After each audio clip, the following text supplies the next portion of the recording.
Hi, everybody. This is Kelsey signing in on a cold, cold night from Chicago, welcoming you to another session of Black Community Unity. Always, we're going to open up with a small and brief which the favor and blessings bestowed upon us by our Creator. We ask that the Father's on earth as it is in heaven. We ask that He forgive us our trespasses as we forgive those who trespass against us. And it's a difficult thing to do sometimes, but we're going to work on it. We're always a work in progress. And we're going to ask Him tonight on this cold night to feed those who don't have uh, substance, for those who don't have a place to stay, give them, continue to persevere with us because we are a sinful and unrighteous species. We know that. We love you and we know that you love us in spite of ourselves. In the name of Jesus, amen. We love our children. That I'm going to put to you tonight. How much do we love our children?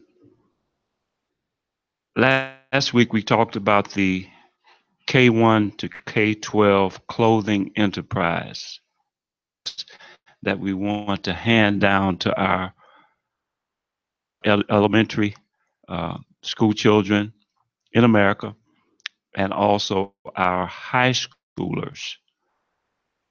We love our children. Now, what I've done last time I spoke to you, I put together an outline. I come up with concepts like this, put together an outline to give you some idea, some basis to let you know in what direction move this agenda. In other words, we're trying to give you some type of direction on how we plan to make this happen. What I did was I put together a outline that I want to share with you. I'm going to use this as my pointer right here. Topics, the different topics in the outline are going to be economic impact. What economic impact will a K1, in other words, kindergarten to high school clothing enterprise in society? The second is going to be educational impact.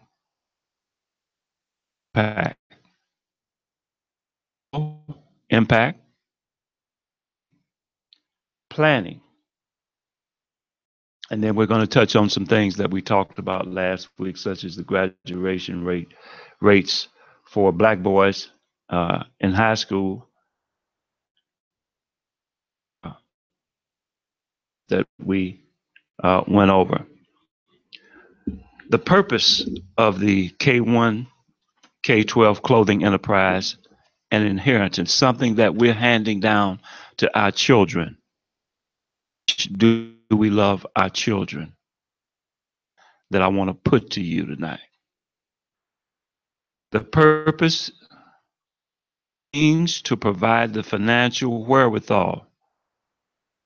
American children, we have the educational necessities to succeed individually and collectively, America and the world. We're going to be depending on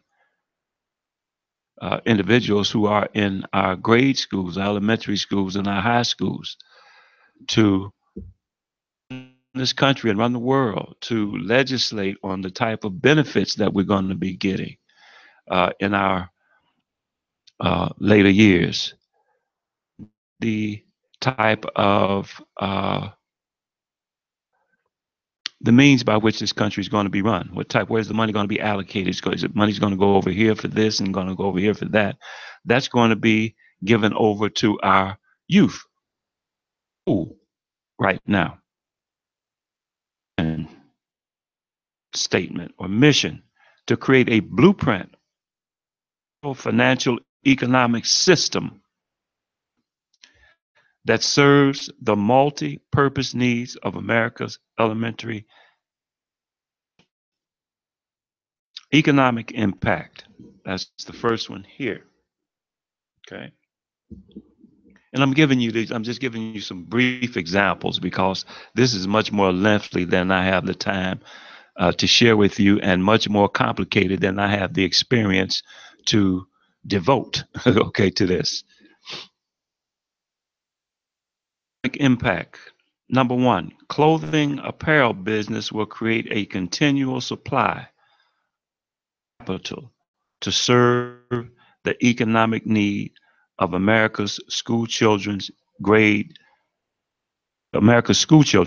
K1 through K12. 1A, the K1, K12 clothing enterprise is a business that would be tailor-made for our purpose and mission needs, as clothing needs for children are necessities. Business sales will never diminish. Cornucopia, the goat's horn, where you see this fruit and stuff is consistently abounds. It's symbolic of plenty. That's what this would be, because we're not asking people to purchase anything that they don't need. Children that you're going to have to do anyway. So the kids might as well we might as well devote this necessity, our children, to give it to our posterity, to give it to them as a financial and economic. We might as well do that. It's tailor-made for that. That was 1A. Now we're going to go to 1B. Financial support for K1, K12 clothing enterprise. That is the purchasing of clothing for school children from us creates a boomerang economic and educational effect, as sales revenues, the money that we spend on the clothing, children, or not, I'll probably spend money on children as a gift, as a birthday gift, when if and when this agenda is up and running. Of course I would.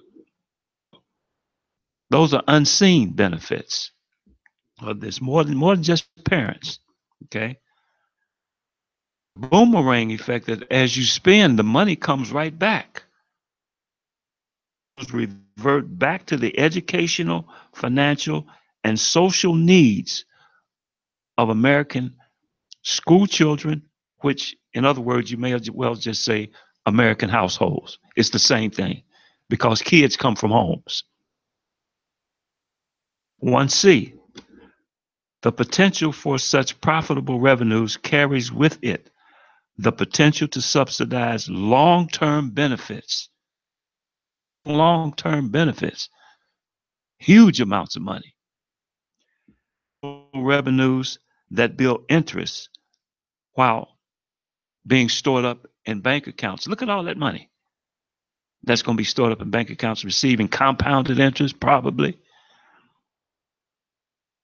News to finance facilities that produce our products and create jobs. With that type of money, we can build facilities.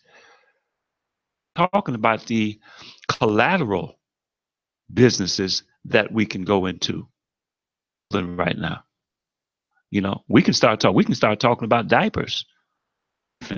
We can start talking about other avenues of where to place that money. I don't want to use the word investment because, you got people out there that can become spies, and they'll come into your company with ill intent.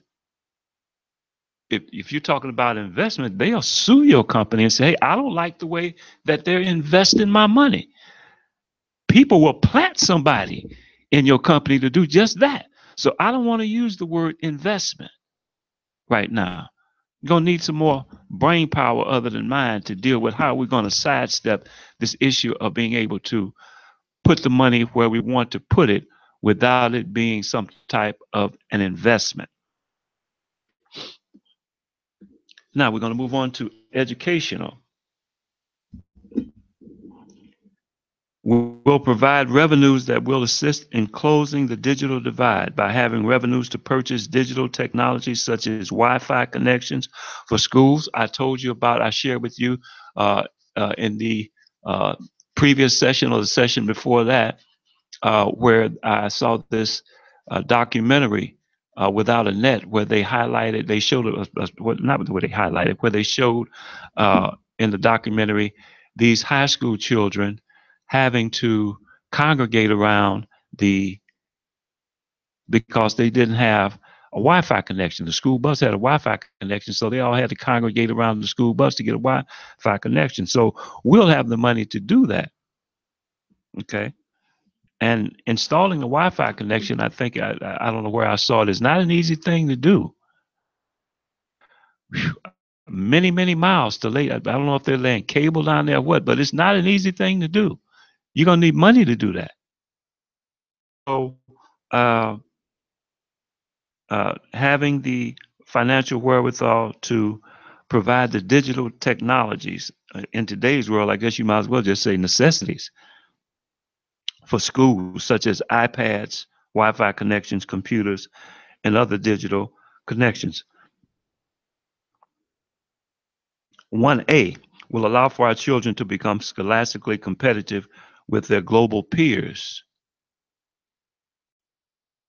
I recall some years ago watching a congressional session up on Capitol Hill where there was an issue about businessmen in this country. They invited them in to discuss why they are not hiring more people here in America, and they're hiring from other countries. That was the issue. Why don't you hire? And the businessman told them right out. They said, "Hey, we can't find the people." So, in order to make our children more competitive globally, this agenda, we need to have this initiative. We need to have it up and running, because once it's up and running, it's going to be around a long, long time. Probably longer than it's going to be around longer than probably many of us now who are listening to this program, and that includes me. We have to assure that our children can compete scholastically in a world that is increasingly becoming more technological. 2, will provide the basis for ongoing teaching of business knowledge for our 2A. School children will understand the principles of business as it relates to their ownership of the K-1, K-12 clothing inheritance. This is going to be their business.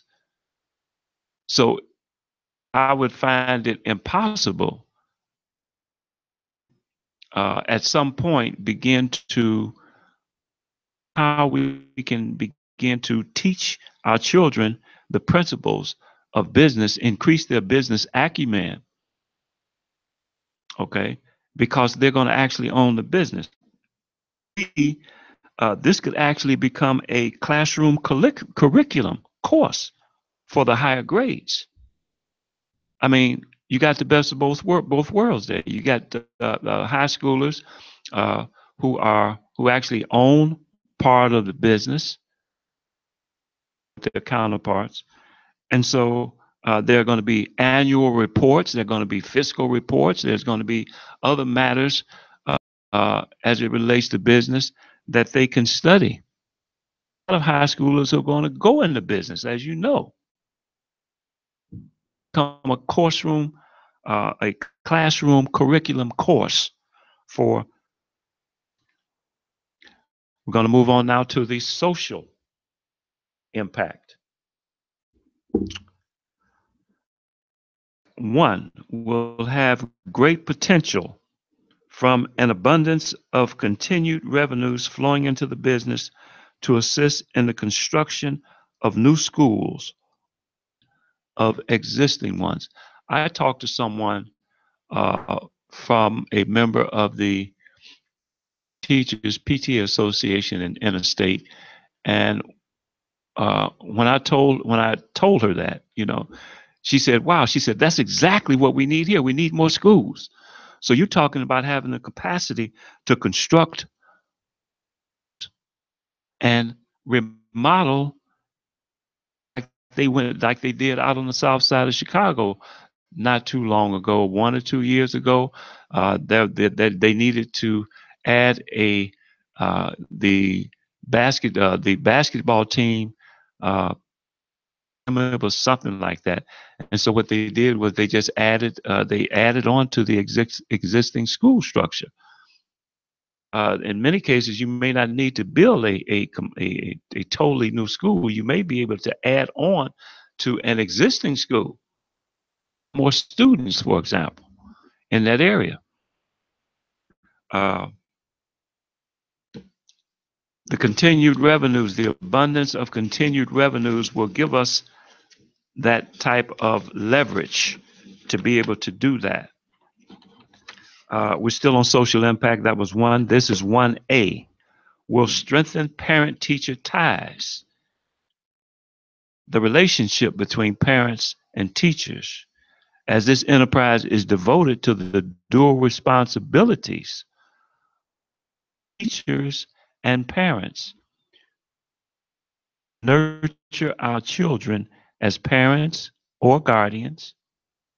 Scholastic nurturing that comes from our educators. This is going to strengthen the ties now because they have a common interest besides children themselves, and that is the elusive uh, ability, in many cases, of being able to, the elusive ability of uh, uh, to put into place many things that they would like to see done to improve the quality of education for our school children, but they never had the money.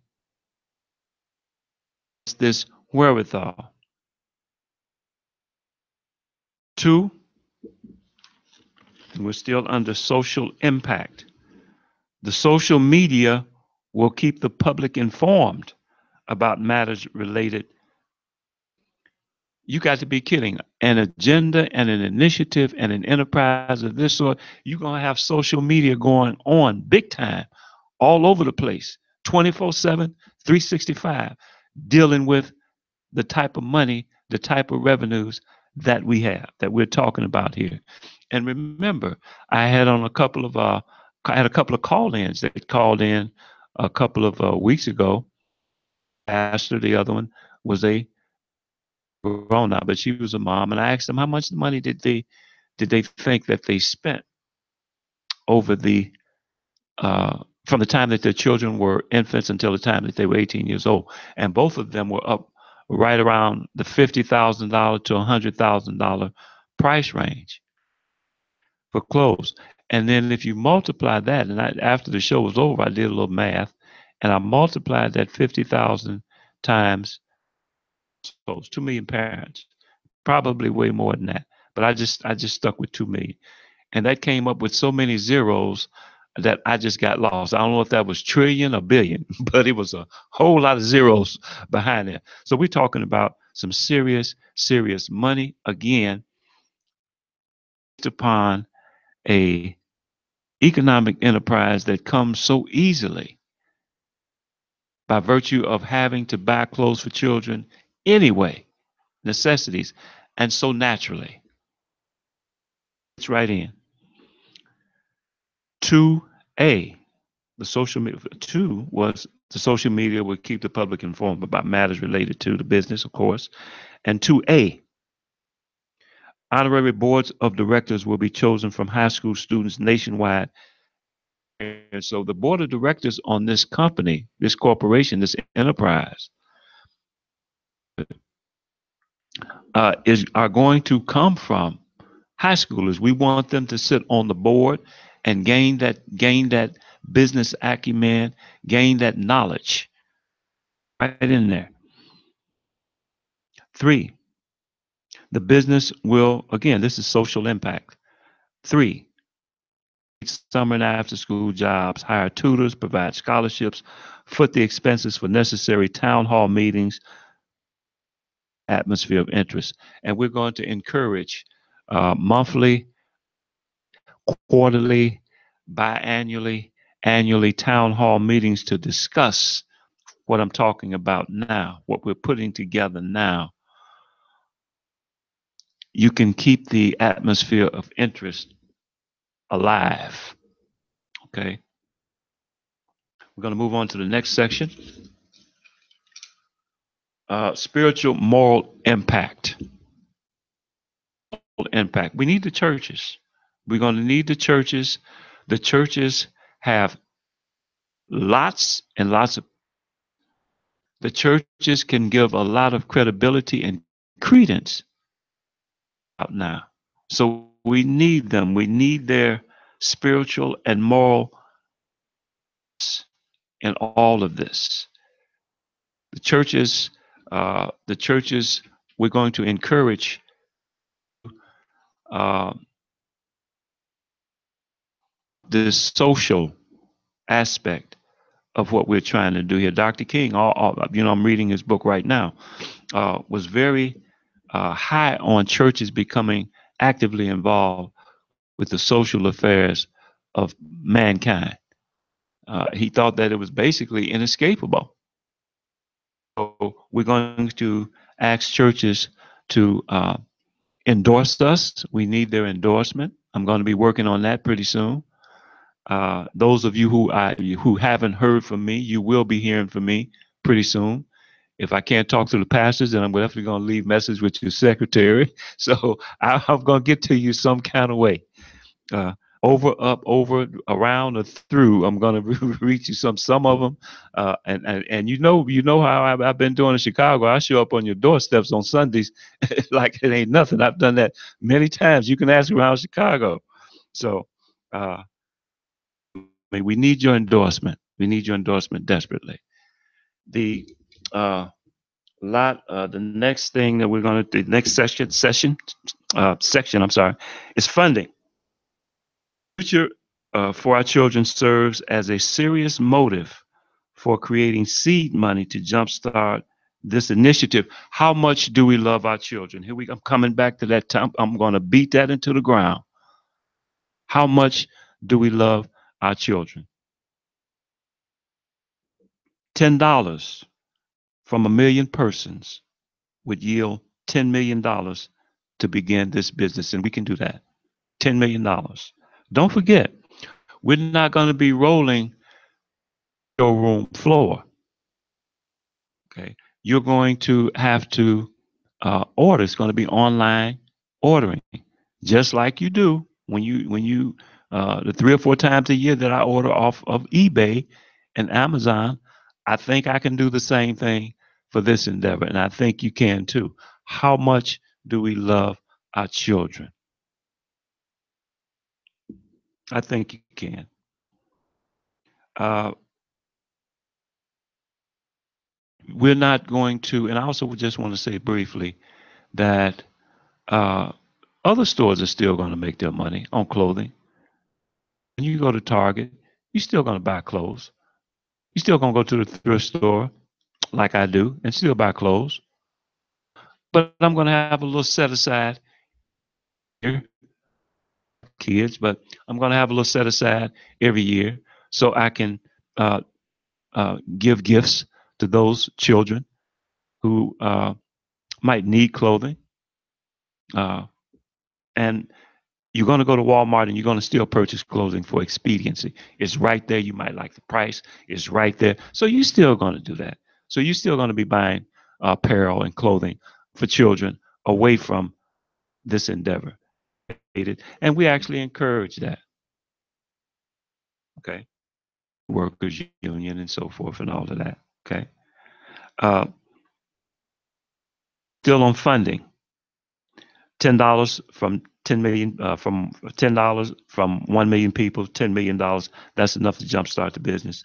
Sales revenues, that's 1A, 1B would generate the primary revenues. However, like what I'm talking about doing, gifting some child or some family, endowments where you have wealthy people who are no doubt excited about uh, like this, a business enterprise like this.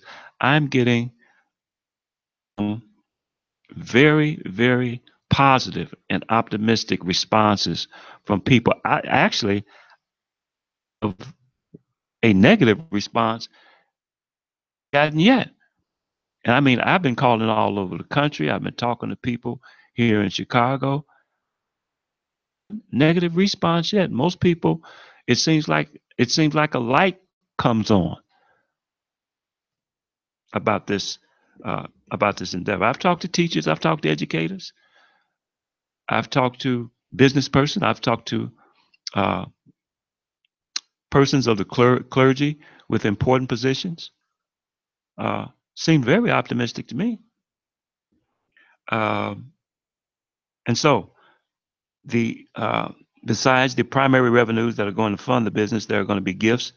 There are going to be endowments. People are going to, in their wills, to this endeavor, give to this business, and other gratuities are sure to come. The next area that we're going to cover is going to be planning. A business, I want to share something with you. As a matter of fact, just what I just got through telling you, I was looking up business plans online to get some idea how much a business plan would cost and this, that, and the other. And so I wrote this company online, and in the corresponding communication to this business, I basically the company, what I'm telling you now, just what I've been telling you, the ins and outs about the business, how we plan to, we're not going to showcase, roll clothes out on the floor. We're going to use strategic purchasing, use online purchasing so that there won't be any surplus waste clothes left over that people won't buy. The whole 9 yards, I told them everything. And this is the response that the person, I'm going to omit the company's name. It says, and I quote, Kelsey, I believe in you. You can create a killer business plan and a great business, but first you need to finish your business plan. There are a lot of other things you'd rather be doing, but it's a must. Kelsey, I created, company number omitted, so you could create a killer business plan really, end of quote. Okay. So right now we're at the next, uh, which is planning. Planning, one.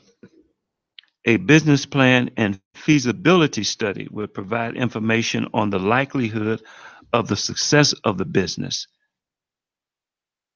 meaning the feasibility study, which costs, from what I could see online, kind of expensive, about $40.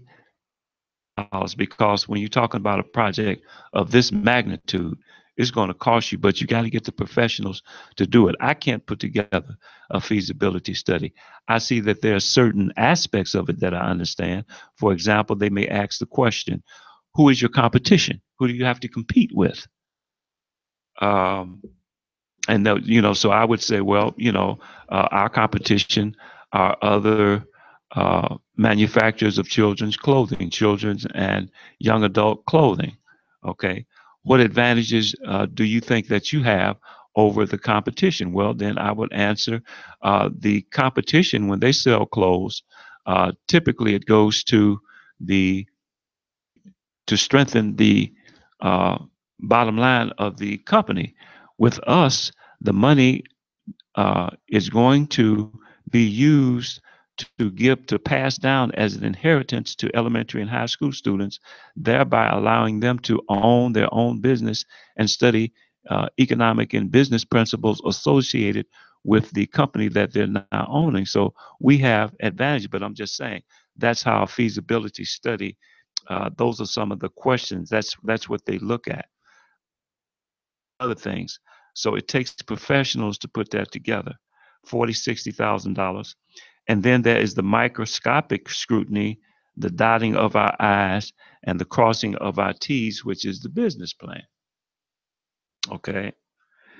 Business plan is much cheaper, but in both cases, it gives you the necessary documentation rather than someone just sitting up like myself, and people might be thinking, well, this is just another Kelsey's come up with so much stuff. We shouldn't take him seriously and so forth. But then again, I have to, I'll just have to say to you this uh, about me. He's always coming up with something, but, nothing ever materializes, blah, blah, blah. But I know that persistence is the key. How many times did Thomas Edison how many times did he have to go back to the drawing board when he was inventing the light bulb? Alexander Graham Bell with the telephone, or Moses when he went to Pharaoh to try to get the Pharaoh to let the children of Israel go. Did Pharaoh let them go the first time? No. It took 10 times. Moses had to go back and tell Pharaoh, "Thus saith the Lord, let my people go." So I am a stickler about, and we're going to try to see this through. Fund me account and put it on alert for the American public that could easily raise the type of money that we need for a business plan and a feasibility. Then also, I think we're going to have to start talking to money. Okay. We're talking about elementary and high school students. Necessities to have a quality education, basically by people spending money that they're going to spend it on something anyway, some commodity. We're talking about clothing, but children have historically been loyal supporters of professional athletics. You go to baseball games, White Sox games on the south side, Cubs games on the north side. Went to see the Bulls. High school, actually, that's in my high school yearbook. What was the guy? We went to see the Lakers play that night. He took a picture with our high school cheerleaders and other professional entertainers and actors and so forth, asking money to create a feasibility study and a business plan. You're talking about what, $75,000, $75,000, not even that much. That's basically just crumbs table that we're asking you for from your dinner table, just crumbs. But professional entertainers, you know, are the lifeblood of your business and your fame.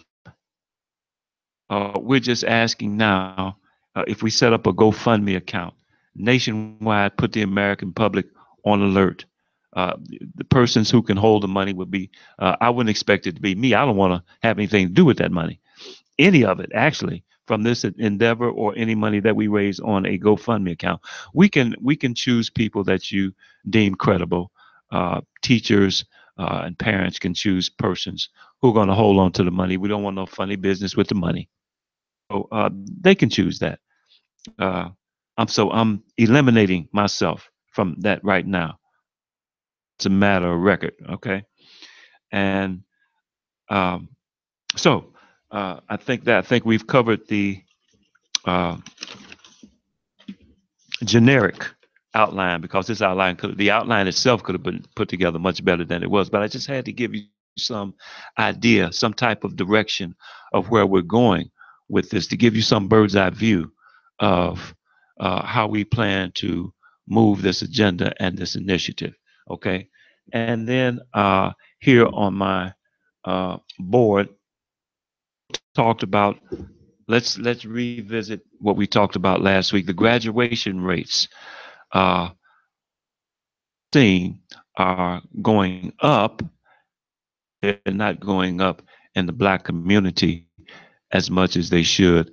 Black girls graduate high school, graduate more than our black males. Excuse me, black boys.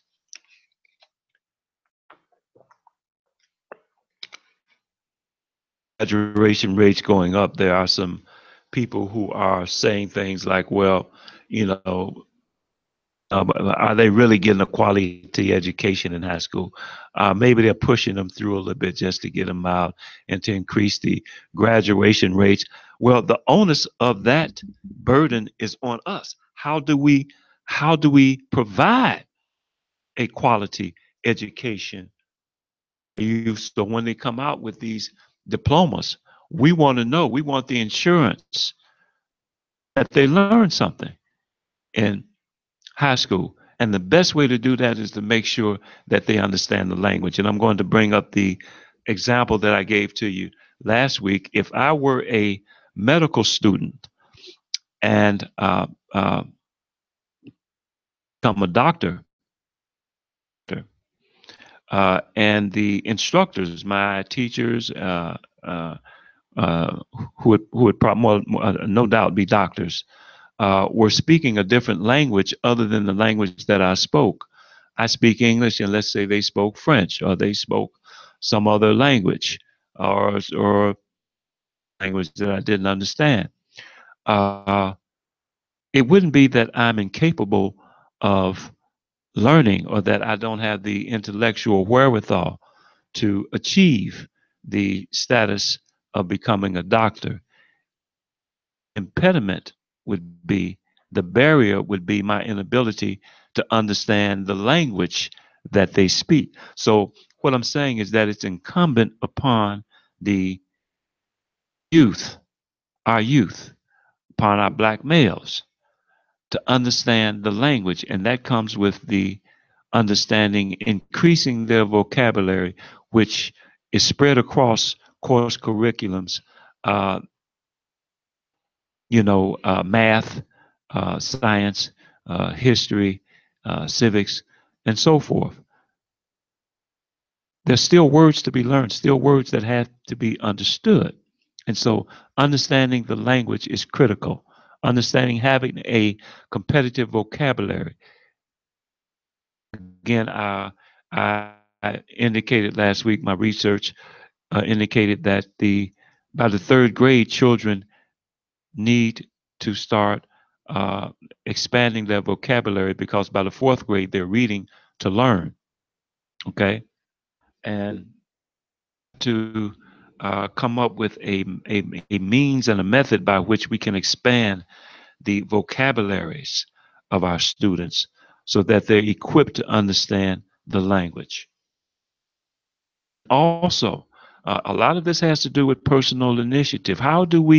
Create a how do we create the desire? Big word, to learn, is really the critical question. That is the question. That's the boss. That's the Trump question. How do we create a desire, a craving that Dr. King had? Just love to learn, curious mind. We see them on basketball court, not on the football field. They'll sit there. They'll stay there for days and weeks and months on end, trying to cultivate that one certain type of athleticism that they need in whatever sport it is that they might be participating in.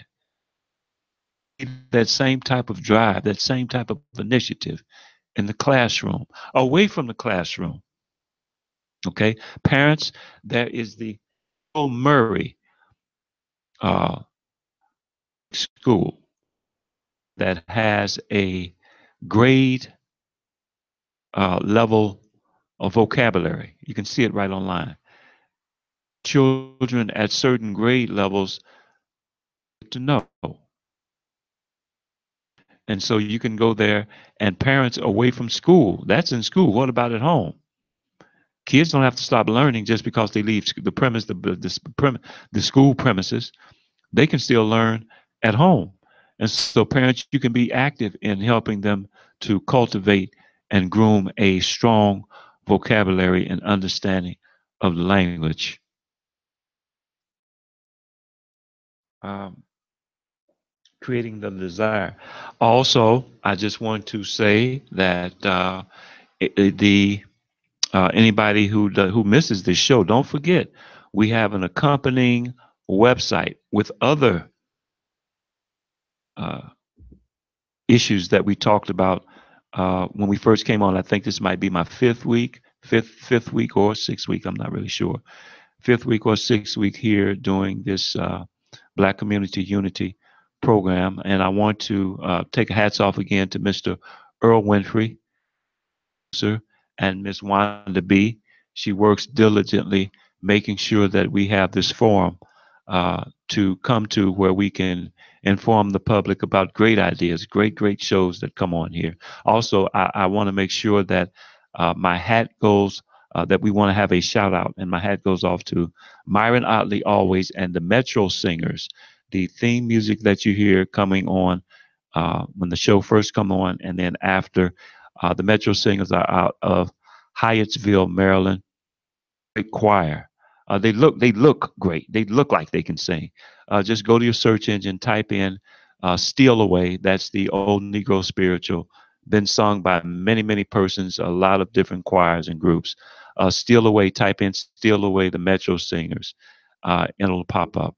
Out of Hyattsville, Maryland. Myron Otley. Uh, Allowing us to use the theme music. You can catch up any shows that you miss with Black Community Unity. You can always go the next day. I typically go and view my segment here, so I can get the link and put it on the website so you'll have it. And then when you go to the website, we-grow.net, I typically highlight the link in purplish bluish ink to set it aside so you can distinguish it, pick up on it right away. Need endorsements. We need endorsements. Anybody who wants to endorse what we've talked about tonight, you can call me personally at area code 708-890-3007. Area code 708-890-3007. We need endorsements from groups. We need endorsements from churches. We need endorsements from uh, uh, athletic clubs, professional teams. If you want to, if you think that we're talking about something that has merit, please just give us a. If you can't give us a full endorsement, give us a tentative endorsement. In other words, you like what you hear, Lord, but you're going to have reservations until we you see how we get it nailed down a little bit more. We'll accept. That'll be okay. We'll take a tentative endorsement. Okay. So until next week, I thank you for tuning in. Everybody, take care and God bless you.